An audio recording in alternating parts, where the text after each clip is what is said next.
Ma diciamo che la discussione è abbastanza animata, come è giusto che sia, perché ci troviamo di fronte a un fatto politico di rilievo. Articolo 4 ha maturato nel corso degli ultimi anni un percorso progressivo di avvicinamento al Partito Democratico, che è passato anche al sostegno della lista del Partito Democratico alle europee.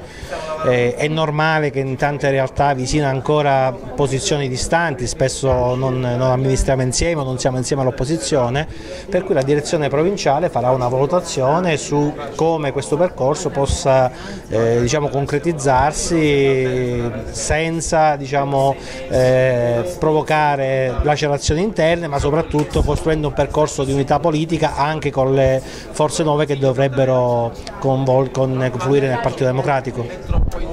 Diciamo che questo è un partito che vive con passione l'impegno politico, per cui le discussioni, ed è normale che sia così, sono anche abbastanza animate, abbastanza accese, però credo che ci si mantenga comunque nell'ambito del civile confronto democratico. Ora, la discussione è giusto che sia accesa, però un partito come il nostro, proprio perché vive di passione, di coinvolgimento emotivo, è giusto che possa discutere quando è necessario anche animatamente. Ultima domanda, ci sono state delle voci, poi smentite, di un avvicinamento di Castiglione e Firrarello al vostro partito. Quanto c'è di vero o smentisce?